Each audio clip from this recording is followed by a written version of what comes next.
예배를 드리고 오다가 사망한 사건을 일간지가 아주 짧게 그렇게 뉴스로 보도한 적이 있습니다. 제가 30대 초반에 그 뉴스를 보면서 이해를 못하는 것들이 있었습니다. 사람들은 연말 연시가 되면 그저 흥청망청 그렇게 즐기고 쾌락을 위하여 살아갑니다. 한 가족이 하나님 앞에 한 해를 마감하고 한 해를 시작하면서 기도하고 말씀으로 시작하겠다고 송구영신 예배를 드리러 갔던 거예요. 그런데 왜 그 가족을 하나님은 지켜주지 못하셨을까? 이런 의문 때문에 제가 많이 괴로웠습니다. 하나님은 그렇게 할 능력이 없는 분이다. 알아서 생존해야 된다. 알아서 지켜야 된다. 그런 것 같으면 그건 우리가 다 이해할 수 있어요. 그러나 하나님은 우리의 모든 것을 주관하고 계신 분이고 내 안고 일어나는 것까지 아시는 그 하나님인데 그 하나님이 왜 그 가족을 그냥 죽도록 내버려 두셨을까? 하나님은 왜 그들을 지켜주지 못하셨을까? 여러분, 우리가 신앙생활하면서 때로 이해할 수 없는, 이해가 되지 않는 그런 것들을 때로는 겪게 될 수도 있다라고 하는 것입니다. 그럴 때 우리는 어떤 태도를 가지고 살아갈 수 있는가? 성경은 우리에게 무엇을 말하고 있는가?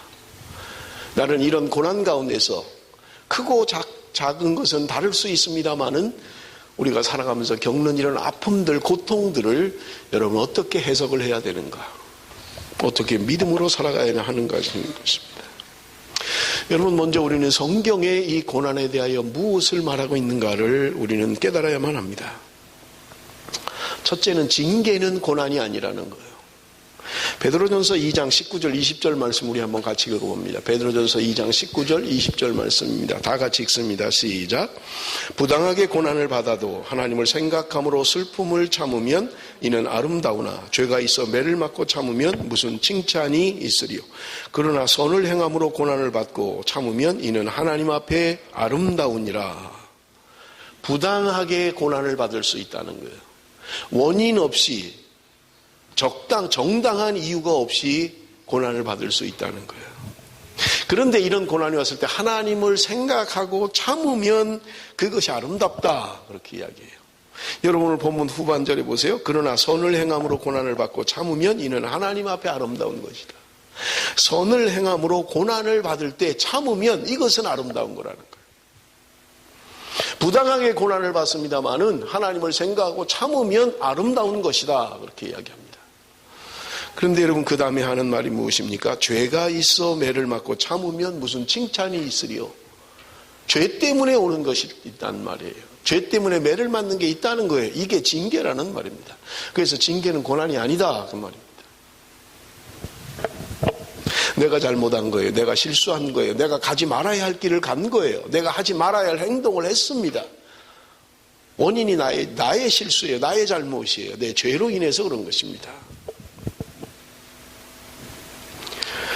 그러나 여러분, 히브리서 12장 11절에 우리에게 귀한 말씀이 있습니다. 무릇 징계가 당시에는 즐거워 보이지 않고 슬퍼 보이나 후에 그로 말미암아 연달한 자에게는 의의 평강한 열매를 맺나니. 여러분, 징계를 받을 때는 여러분 그것이 슬픈 일이에요. 기쁘지 않아요. 그런데 이것이 연달한 자에게는 의의 평강의 열매가 맺혀지게 된다는 말입니다. 내 죄로 인해서 징계를 받습니다만 내가 깨닫고 돌이키면 그것이 내게 유익이 될 수 있다는 말이에요. 하나님 앞에 아름다운 일은 아니지만 내가 깨닫고 돌이키면 그것이 오히려 나에게 복이 될 수 있다. 그래서 시편 119편 71절에 고난당한 것이 내게 유익이다 이렇게 이야기하고 있는 거예요. 어떻게 고난당한 것이 나에게 유익이 됩니까? 그것은 이로 말미암아 내가 주의 율례를 배우게 되었다. 하나님의 말씀을 알게 되었다는 말이에요. 그러므로 여러분, 내가 나의 죄로 말미암아 징계를 받을 때 우리는 깨닫고 돌이켜야만 합니다. 그럴 때 우리는 하나님 앞에 더 가까이 갈 수 있고요. 하나님이 그 징계를 통해서도 우리에게 깨달음을 주시고 새롭게 하실 수 있다는 말입니다. 그래서 여러분, 징계라고 하는 말의 원어의 의미는 교육의 의미가 많이 있습니다. 교육하는 거예요. 하나님 우리를 교육하기 위해서 징계하시는 거예요. 부모가 자녀를 매르고 징계할 때도 마찬가지예요. 바른 길로 가게 하기 위해서 하나님이 때로 교육을 한다는 말입니다. 그럴 때 우리는 깨달아야 되고 돌이켜야 되고요. 하나님께도 가까이 가야 되는 것입니다. 두 번째는 연단과 고난은 다르다, 그런 말입니다. 연단이란 말은 다른 말로 하면 훈련이라는 말이에요. 하나님이 나를 도구로 쓰시기 위해서 특별하게 훈련하시는 거예요. 여러분, 연단이라는 거 하는 단어를 생각할 때마다 여러분 그걸 생각하면 돼요. 불 속에, 저는 어릴 때 그 시장에 그런 그 철공서 같은 게 있었어요. 그러면 그 불을 떼가지고 그 안에 긴 쇠를 집어넣잖아요. 그러면 그 시뻘겋게 달궈지죠. 그러면 꺼내가지고 대장장이가 그걸 칩니다. 그래서 낫을 만들기도 하고 칼을 만들고 하기요. 그걸로 하는 거예요. 하다가 또 식어지면 또 집어넣어요. 시뻘겋게 되면 또 꺼내서 또 뜯기는 이 작업을 반복하면 대장장이가 원하는 낫이 되기도 하고 칼이 되기도 하고요. 변하는 거예요. 그냥 쇠못으로 있으면, 그냥 쇠덩어리 있으면 아무 쓸모 없어요. 그런데 그것이 불에 들어갔다가 나와서 대장장이가 치면 대장장이가 원하는 모습으로 바뀌는 거예요. 그래서 낫으로도 사용하고 칼로도 사용하는 거예요. 여러분, 이것이 연단이다. 하나님이 우리를 때로 연단하신다는 거예요. 불같은 시험에다 집어넣어서 꺼내서 하나님이 두들겨서 맞게 하시는 거예요. 또 식으면 또 집어넣는 거예요. 꺼내서 또 두들기는 거예요. 하나님이 우리를 연단하신다는 말입니다. 이것은 고난과 다르다는 말입니다.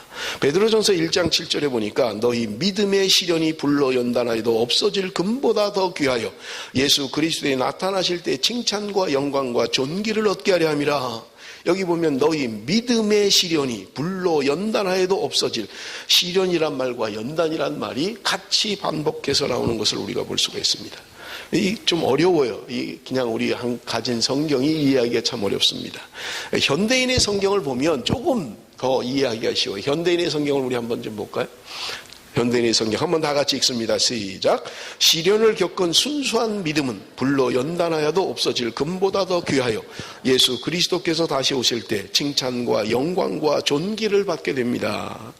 시련을 겪은 순수한 믿음, 그것은 불로 연단하여도 없어질 금보다 귀하다, 그렇게 말씀하고 있는 것을 우리는 볼 수 있는 것입니다. 하나님이 때로 우리에게 믿음의 시련을 주시고 그것을 연단해서 하나님이 필요한 하나님의 사람으로 쓰시게 된다는 말입니다. 세 번째는요, 고난은 복음과 함께 우리에게 주어진다는 사실입니다. 여러분, 우리가 성경에 많이 있잖아요. 교회사에도 많이 있고요. 복음을 전하다가 어려움을 겪습니다. 바울이 빌립보에서 복음을 전하다가 감옥에 갇히잖아요. 오직 예수 그리스도 때문에 복음을 전하다가 어려움을 겪는 것입니다. 우리 교단에도 이제 10여 년이 넘었습니다마는 아프가니스탄에 선교하러 갔다가 목사와 청년이 하나 순교를 했잖아요. 하나님이 우리에게 믿음의 시련을 주시는 거예요. 고난과 함께 복음을 위해서, 복음을 전하다가 고난당하는 일들이 있다는 거예요. 그래서 바울이 고백하는 것이 무엇입니까? 수없이 매를 맞고 추위와 더위와 생명의 위협과 강의 위험과 짐승의 위험을 겪으면서도 오직 복음 전하는 것, 그거 하나 때문에 겪는 어려움이 있다고 이야기합니다. 지난주에도 말씀을 드렸습니다마는 살 소망마저 끊어져 버리는, 살 소망마저 없는 그런 상황까지 복음을 전하는 것 때문에 받아야 될 여러분 고난이 있다고 우리에게 분명하게 말씀하고 있는 것입니다. 그런데 여러분, 우리가 오늘 읽은 욥기는요 아주 특이한 책입니다.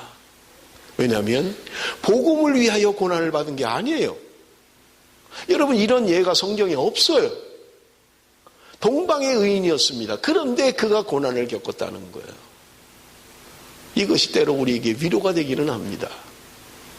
우리는 그저 고난을 받으면 우리는 다 생각합니다. 뭐가 잘못해서 저 사람이 죄의 벌을 받는구나, 죄의 값을 치르는구나, 징계를 받는구나, 우리는 그렇게 생각할 수 있다는 거예요.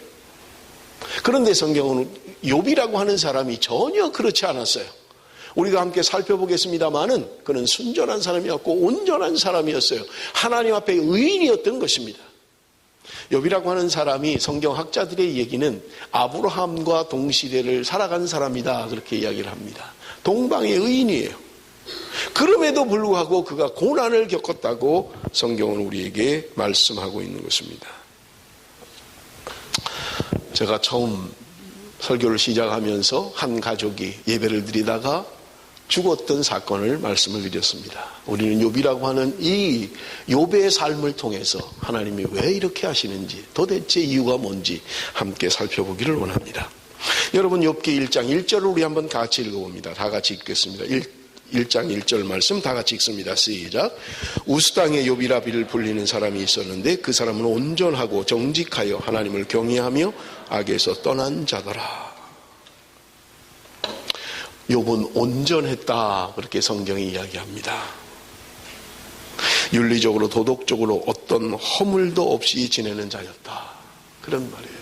여러분, 온전한 사람을 참 찾기가 어렵잖아요. 야고보서에는 말에 실수가 없으면 온전한 자다, 그렇게 이야기해요.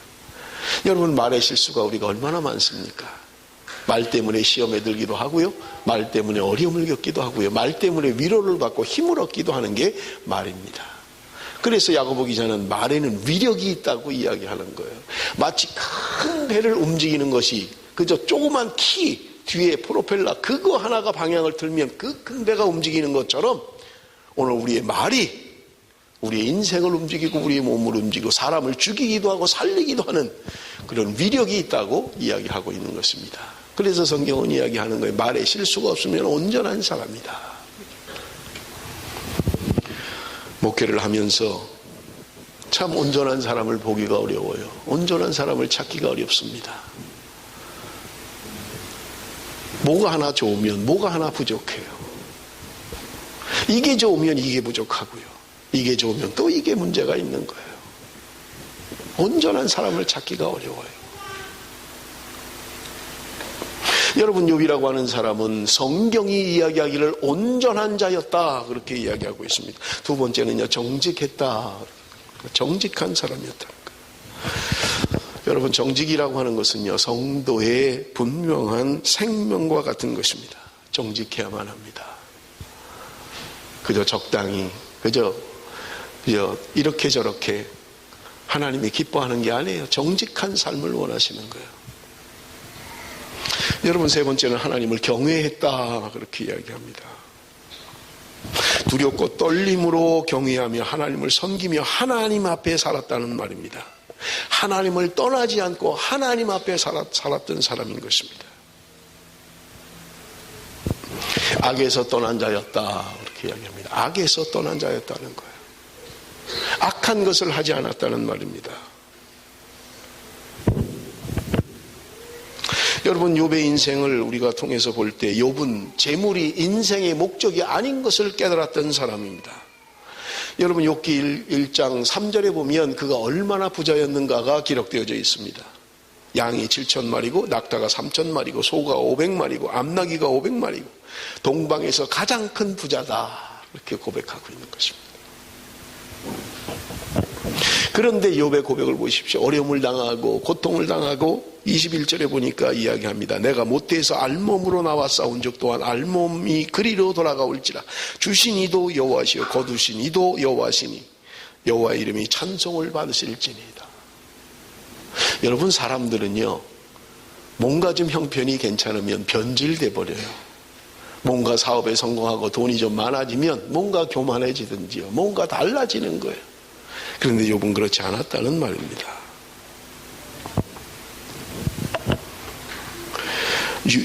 유베날리스의 풍자시집에 이런 말이 있다고 합니다. 사람은 거의 금고에 가지고 있는 금액에 따라 존경을 받는다. 금고에 들어있는 돈만큼 존경을 받는다는 거예요. 그러니까 사람들이 길을 쓰고 돈을 가지려고 하는 거예요. 돈 가진 사람들은요, 교만해지는 것입니다. 마음대로 하려고 그래요. 그래서 주님께서 말씀하시기를 부자가 천국 가는 것이 낙타가 바늘기로 들어가는 것만큼 어렵다, 그렇게 말씀하셨던 것입니다. 우리 교단에 시드니에서 목회를 하는 한 목사님이 노회 때 모여서 가면 이제 교회 현황을 보고를 해요. 우리 교회는 이런 일이 있었다, 이런 일이 있었다, 그렇게 보고를 하는데 목사님이 노회를 마치고 그냥 사석에서 이야기를 하는 중에 무슨 이야기를 하냐면 자기가 교회를 개척하고 뭐 교회 개척해서 그게 쉽습니까? 교회가 부흥하는 게. 그저 뭐 20, 30명 데리고 그렇게 힘들게 사례도 제대로 받지 못하고 힘들게 그렇게 목회를 하고 있는데 어느 장로님 가정이 한 가정이 들어왔다는 거예요. 그 장로님 가정이 들어와서 헌금을 하는데 헌금을 엄청 많이 하더라는 거예요. 교회 재정의 10분의 9를 차지할 만큼 그렇게 헌금을 많이 하더라는 거예요. 매주마다 그저 11조를 엄청 많이 하더라는 거예요. 그러니 얼마나 감사한 일입니까? 어려운 교회, 개척교회 장로님이 들어오셔서 그렇게 신앙이 본이 되고 헌금도 많이 하고 얼마나 좋겠습니까? 시간이 지나면서 이 장로님이 자꾸 주장이 강해지는 거예요. 이렇게 해야 됩니다. 저렇게 해야 됩니다. 내가 이 교회를 먹여 살리고 내가 목사님을 먹여 살리고 이러면서 자기 주장을 하기 시작하는 거예요. 이 목사님이 한날 그 장로님을 불렀다고 합니다. 그러면서 장로님한테 정중하게 부탁을 했대요. 장로님, 교회를 떠나 주십시오. 아니, 왜 교회를 떠나야 됩니까? 내가 하나님을 의지하지 않고 사람을 의지하게 됩니다. 교회에서 뭘 하려면 장로님만 다 쳐다보고 있는 거예요. 목사도 장로님 입에서 하지요. 제가 책임지겠습니다. 이러면 오케이. 장로님이 아무 말 안 하고 있으면 일이 되질 않는 거예요. 사람에 따라와 좌지우지 돼버리는 거예요. 이 목사님 참 제가 존경할 만한 분이다. 얼마나 힘들겠습니까? 좀 참고 있으면 자기 사례 받고 생활비 받고 할 수 있는데 이거는 교회가 아니다. 사람의 교회다 이건. 그래서 그 장로님한테 나가달라고 이야기했다는 거예요. 사랑하는 성도 여러분, 재물이 우리의 인생의 목적이 아니에요. 내가 뭘 좀 성공했다고, 내가 뭘 좀 가졌다고 여러분 교만한 것 하나님 기뻐하시는 거 아니라는 말입니다. 그러나 욥은 그런 사람이 아니었어요. 그렇게 부자이면서도 그는 주신 자도 하나님이시요 거둬가시는 이도 하나님이시다. 분명한 재물관을 가지고 있었던 사람이에요. 여러분 그의 자녀들에 대한 생각을 보십시오. 우리 욥기 1장 5절을 한번 다 같이 읽습니다. 5절 말씀 다 같이 읽습니다. 시작.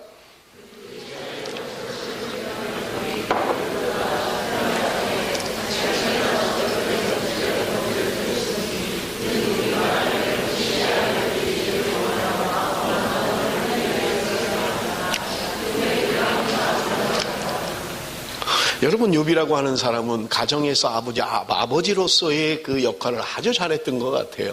자녀들을 불러서 수시로 잔치를 베풀고 그렇게 했던 것을 우리는 볼 수가 있는 것입니다.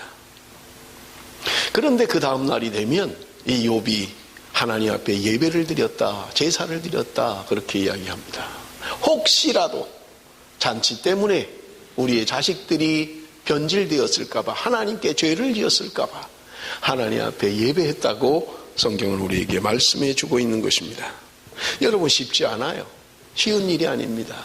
그만큼 욥은 온전한 사람이라고 성경은 우리에게 이야기하고 있는 것을 볼 수가 있는 것입니다. 그런데 여러분 6절부터 이상한 이야기가 나옵니다. 하늘의 일이 나오는 거예요. 하늘의 일이 지금 기록되어져 있는 거예요. 하나님 앞에 하나님과 사단이 대화하는 장면이 나옵니다. 여러분 이런 것이 나오면 너무 주의 깊게 생각할 거 없어요. 도대체 무슨 일인가? 하나님이 어떻게 사단과 이야기를 하는가? 도대체 영계는 어떤 일이 벌어지는가? 그냥 몰라도 괜찮습니다. 그거 알 필요 없어요. 욥은 몰랐고요. 나중에 가보면 알 수 있어요. 어떻게 사단이 하나님하고 대화하는가? 어떻게 이런 일이 가능한가? 몰라도 괜찮습니다. 너무 신경 쓸 거 없어요. 그런데 천상에서 회의가 벌어진 거예요. 하나님이 사단에게 이야기합니다. 너는 어디를 다니고 왔냐? 사단이 대답합니다. 내가 정신없이 다니다 왔습니다. 여기저기 돌아다니다 왔습니다. 그때 하나님께서 사단에게 묻습니다. 내 종 욥을 주의하여 보았느냐? 하나님이 말씀하시는 거예요. 그런데 여러분 욥기를 보면 여러분 8절에 보면 여호와께서 사단에게 이르시되 내가 내 종 욥을 주의하여 보았느냐? 그와 같이 온전하고 정직하여 하나님을 경외하며 악에서 떠난 자는 세상에 없느니라. 사람들이 그렇게 인정하는 게 아니고 사람들이 그렇게 욥을 인정하는 게 아니라 하나님이 욥을 그렇게 인정하고 있다는 말입니다. 여러분, 우리가 종종 사람은 인정하는데 하나님께 인정 못 받는 사람들이 많이 있는 걸 볼 수 있잖아요. 교회에서는 믿음 좋다고 하는데 실제로는 신앙이 아니에요. 교회에서는 그럴듯한 신앙을 가지고 있다고 칭송을 받는데 거짓 신앙이에요. 위장된 거예요. 잘못된 것입니다. 자신의 목적을 위해 사는 거예요. 여러분, 하나님이 모르실 리가 없잖아요. 사람은 모를 수 있습니다. 사람은 속을 수 있어요. 사람은 제대로 파악을 못할 수도 있습니다. 그러나 하나님은 속지 않아요.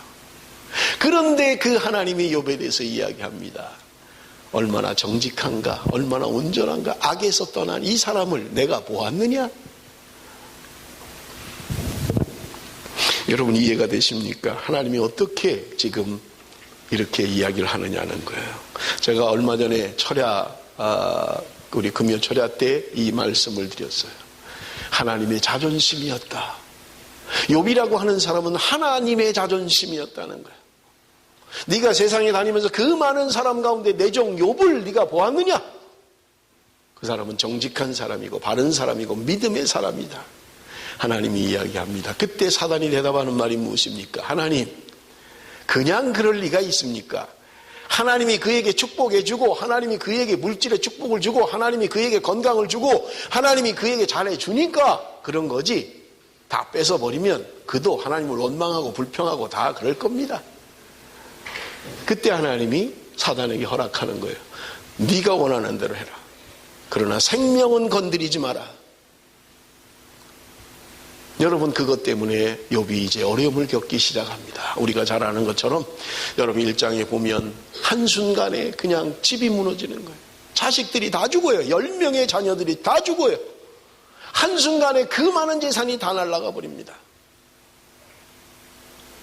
여러분 어떻게 하시겠어요? 이해할 수 없어요. 욥이 지금 이 천상의 일을 알면 사단이 장난치는구나 이렇게 할 수 있겠지만 지금 욥은 그 사실을 모르고 있는 거예요. 그런데 한순간에 다 날아가 버리는 거예요. 자기는 하나님만을 바라보고 온전히 하나님 중심의 신앙으로, 말씀 중심의 신앙으로 하나님께 범죄한 적이 없는 온전한 삶을 살았던 욥인데 한순간에 다 날아가 버리는 거예요. 한순간.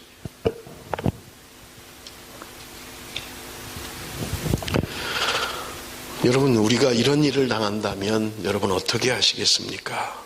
어떻게 이해를 할 수 있겠어요? 여러분, 사람들은요, 내가 걸린 감기가 더 중요한 거예요. 누가 무슨 암 말기다. 그럼 죽겠네. 뭐 곧 그냥 아무렇지도 않은 거예요. 세월호 배가 뒤집어져서 몇백 명이 죽었나 보네. 나하고 관련돼야, 내가 조금이라도 다리라도 부러져야 내가 그게 더 중요하지 다른 사람의 일은 중요하지 않아요. 심각하게 생각하지 않는 거예요. 여러분, 이 일이 나에게 일어난 일이라고 한번 가정을 해보십시오. 내 가족에게, 내 형제에게 일어난 일이라고 가정을 해보십시오. 예배 잘 드리고 오다가 술 취한 사람 운전 피하다가 잠수기에서 떨어져서 가족이 죽었다면 여러분, 하나님께 어떻게 뭐라고 이야기하실 거냐는 말이에요. 어떻게 신앙생활을 할 수 있어요? 이게 나에게 일어나는 일이라면 내가 그토록 하나님 말씀 그렇게 순종하며 말씀대로 신앙으로 살려고 몸부림쳤는데 어느 날 덜컥 병이 들어서 죽게 됐다고 여러분 판정을 받는다면 여러분 어떻게 하시겠냐는 거예요. 무슨 이런 하나님이 있습니까?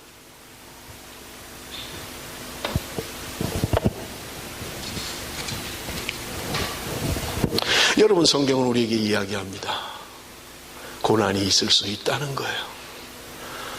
내가 잘못하지 않아도, 내가 하나님 앞에 범죄하지 않아도, 내가 바르게 살려고 몸부림쳐도 사단이라고 하는 놈이 우리를 고난을 주고 시험을 주고 어려움을 줄 수 있다고 성경은 이야기하고 있는 것입니다. 그래서 여러분, 어려움을 당하면 그 문제를 가지고 하나님 앞에 기도하고 답을 얻어야 돼요. 도대체 왜 이래야 되는지, 내가 왜 이 어려움을 겪어야 하는지 깊이 기도하면 하나님이 깨닫게 하십니다. 그것이 나의 죄로부터 온 것인지 내가 잘못으로부터 오는 것인지 그러면 회개해야 돼요. 돌이켜야 돼요. 제가 전에 한번 간증을 하면서 얘기를 했잖아요. 전도사 때 새벽 기도를 갔다 왔더니 도둑이 들어서 양복에 있는 돈을 가져가 버린 거예요. 한쪽에는 30만 원이 들어있었고 한쪽엔 60만 원이 들어있었어요. 근데 60만 원은 교회에서 여름 성경학교 준비하라고 준 돈이었어요. 그리고 30만 원은 저희 장인이 방문을 해서 전도사 어렵다고 도와준다고 주시고 간 돈이에요. 근데 이쪽에 60만 원 더 많은 돈이 있었는데 장인이 준 돈만 싹 가져가 버린 거예요. 제가 하나님 앞에 보름 동안을 기도했습니다. 하나님, 못 지켜주십니까? 도둑을 못 지켜주시는 분입니까? 내가 나중에 목사가 돼서 새벽 기도 올 때는 부부가 다 오지 말고 한 명씩 와라, 도둑을 지켜라, 그렇게 설교해야 됩니까? 도대체 내가 왜 도둑을 당해야만 합니까? 이 가난한 전도사가, 오직 주를 위해서 사는 전도사가 왜 어려움을 당해야만 합니까? 보름 동안 집요하게 하나님 앞에 기도했어요. 새벽마다 밤마다 가서 집요하게 기도했어요. 하나님 깨닫게 해주십시오. 알게 해주십시오. 무슨 일입니까? 내가 왜 이런 일을 당해야만 합니까? 나는 모르겠습니다. 나는 아무리 생각해도 모르겠습니다. 보름을 기도하는데요, 하나님이 답을 해주시는 거예요. 네가 나를 의지하지 않으고 장인을 의지했다. 저도 모르는 거였어요. 저도 모르는 거였어요. 저도 답을 못 찾았다니까요. 저도 왜 그러는지 몰랐다니까요. 그런데 내 깊은 곳에 네가 사람을 의지하는구나. 내가 너를 먹이고 내가 너를 인도하고 내가 너와 함께하는 걸 왜 모르느냐. 보름 만에 하나님이 깨달음을 주셔서 제가 회개하고 하나님께 돌이켰습니다. 하나님, 제가 사람을 의지하지 않겠습니다. 하나님만 바라보겠습니다. 하나님 앞에 내 문제를 가지고 나가면 하나님이 깨닫게 하시는 거예요. 그것이 내 죄로부터 오는 것인지, 정말 나는 아무 잘못이 없는데 하나님으로부터 오는 것인지, 하나님이 허락을 하셔서 사단이 우리에게 고난을 줄 수 있다는 말입니다. 여러분, 시험을 당할 때 이상하게 여기지 마십시오. 성경이 우리에게 이야기하는 거예요. 시험을 당할 때 이상히 여기지 말라는 거예요. 우리에겐 시험이 있다고 분명하게 말씀하고 있는 것입니다. 여러분, 그렇다면 고난이 닥칠 때 어떻게 이길 수 있습니까? 내가 알지 못하는, 이해할 수 없는 고난이 닥칠 때 어떻게 이길 수 있냐는 거예요. 로마서 8장 18절입니다. 우리 한 목소리로 다 같이 읽겠습니다. 다 같이 시작.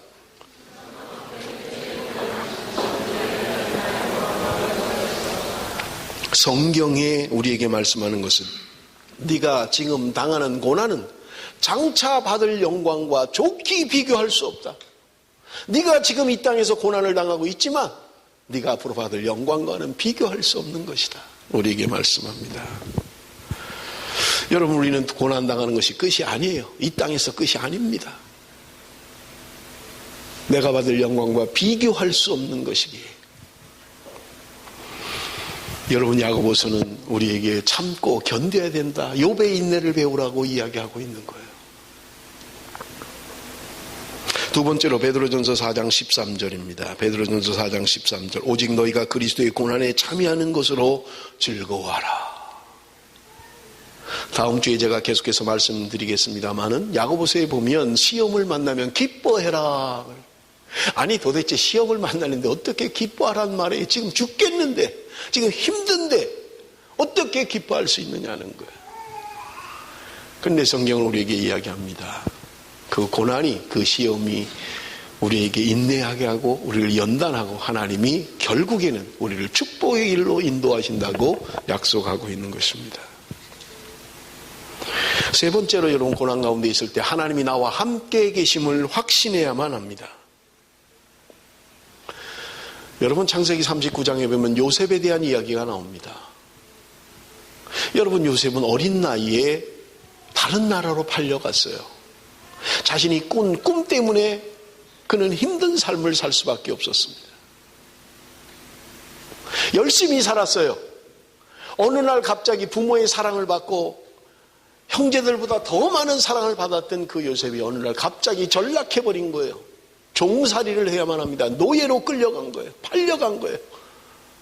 여러분은 얼마나 억울해요.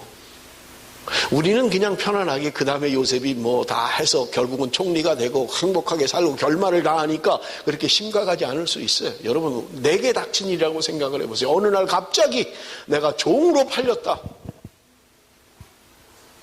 그런데 그는 열심히 일합니다. 최선을 다합니다.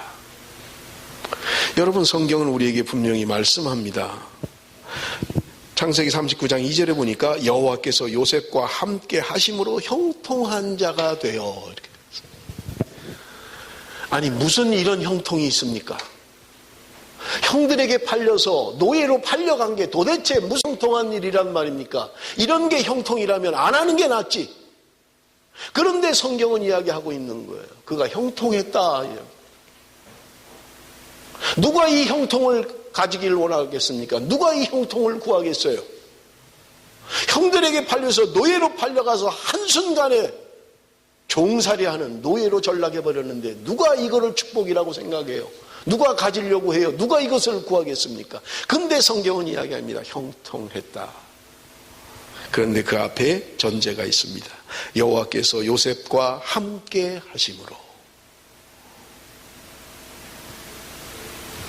하나님은 내가 영광의 자리, 귀한 자리, 좋은 자리 그곳에만 함께 계신 게 아니라 지금 팔려간 그 자리에 하나님이 함께 하셨다는 말이에요.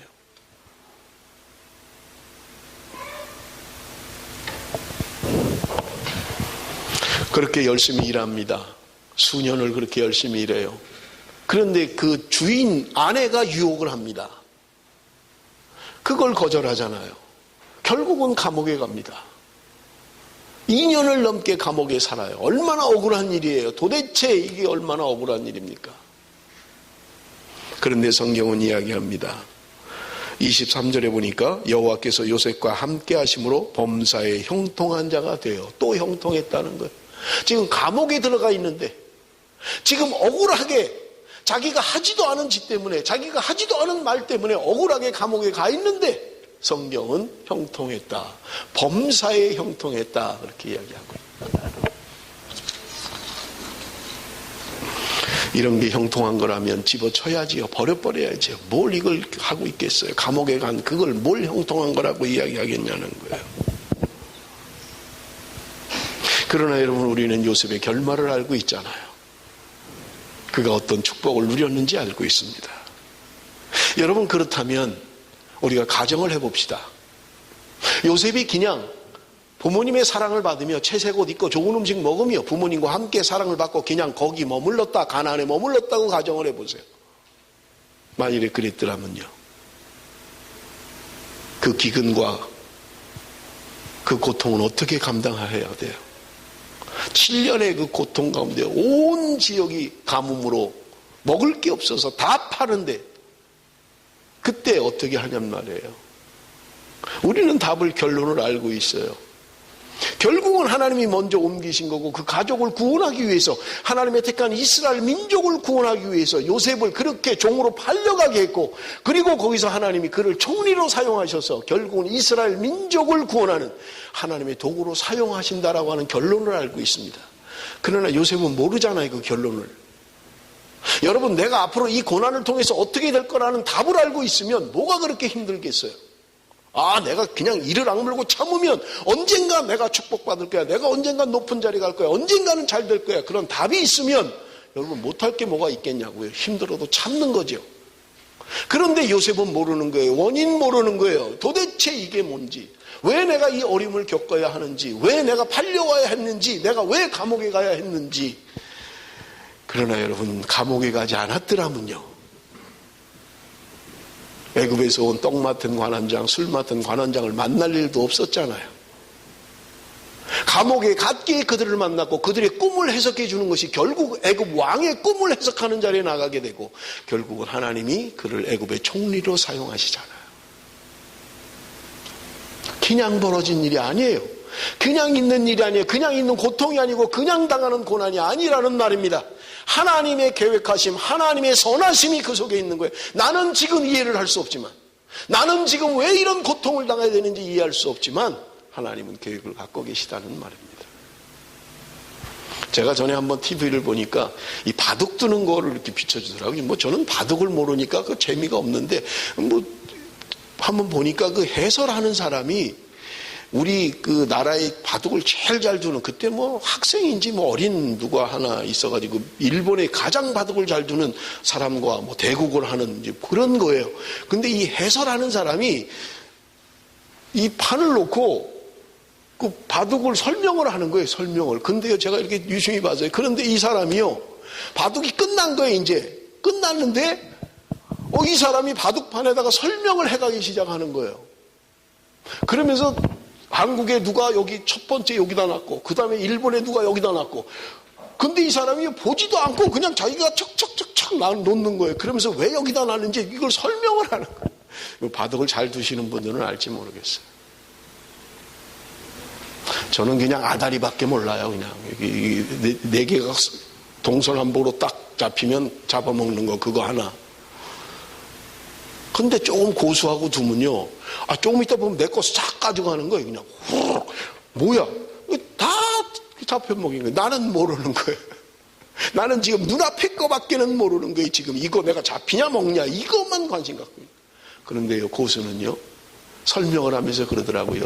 여기다 둔 이 알은 앞으로 10매수 후에 이 길로 가야 되는 걸 알고 있는 거예요. 그때 거기서 요 돌이 기묘하게 사용되어서 승리를 좌우하게 되는 거예요. 그런데 초보자는 그걸 모르는 거예요. 고수들은 보는 거예요. 장기를 두는데 마가 왜 지금 이렇게 옮겼는지, 지금 이게 앞으로 두세 수를 가면 왕을 꼼짝 못하게 하는 외통수가 되는데 그걸 못 보면 이해가 되지 않는 거예요. 저거 지금 왜 절로 간 거야? 여러분, 인생은 마치 바둑과 같다. 우리는 하나님의 계획을 알지 못합니다. 앞으로 몇 수 후에 우리의 인생의 계획을 알 수가 없어요.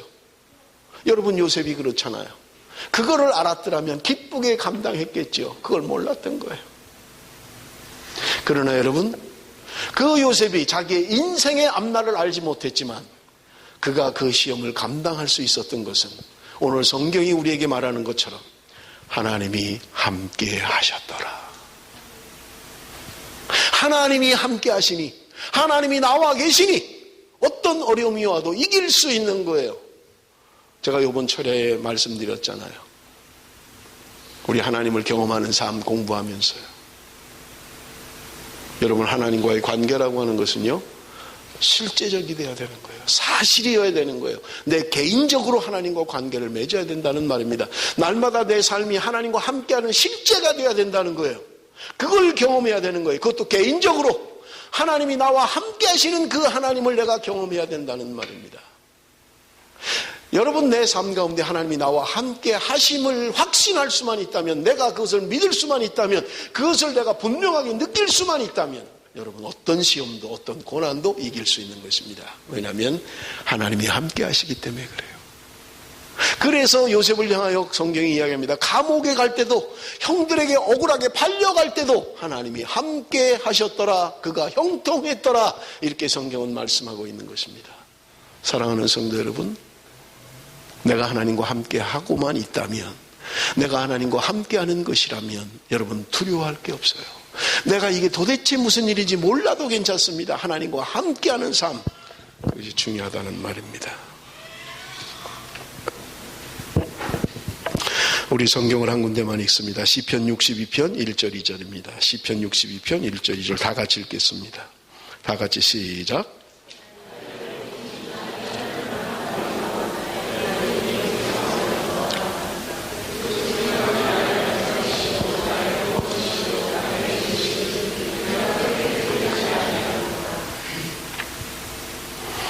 우리 찬양이 있잖아요. 나의 영혼아 잠잠히 하나님만 바라라. 내가 살아가면서 때로 이해할 수 없는 일들, 해석이 되지 않는 사건들, 하나님은 우리에게 말씀하십니다. 잠잠히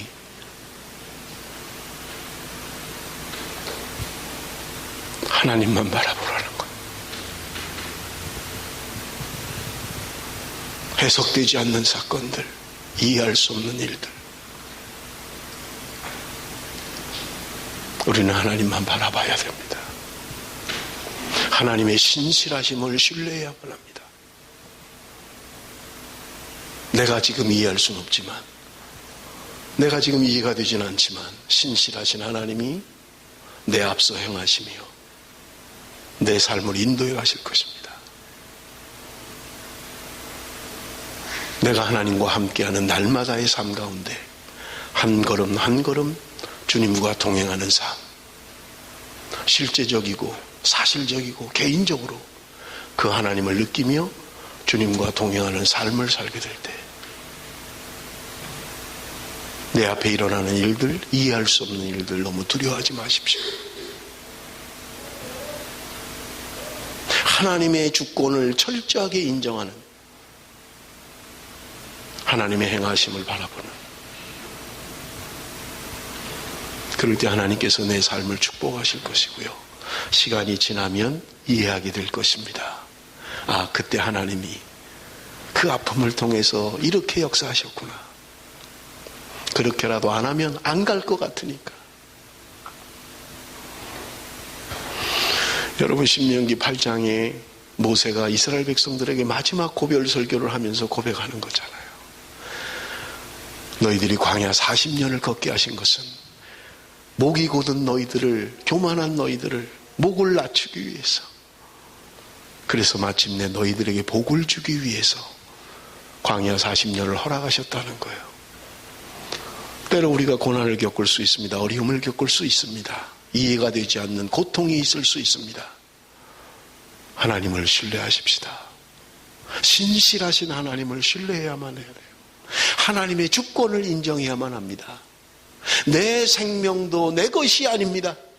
내 삶도 내 것이 아닙니다. 욥과 같은 고백이 우리에게만 있다면, 내가 그렇게 고백할 수만 있다면, 주신 자도 하나님이요 가져가시는 이도 하나님이시라고 고백할 수만 있다면, 여러분, 우리는 시험을 이길 수 있습니다. 고난을 극복할 수 있습니다. 성경은 우리에게 이야기합니다. 넉넉히 이길 수 있느니라. 사랑하는 성도 여러분, 이 영혼의 순례길에 하나님과 함께 이 어려운 영혼의 순례길을 걸어가는 저와 여러분이 되시기를 주님의 이름으로 축원합니다. 기도하겠습니다.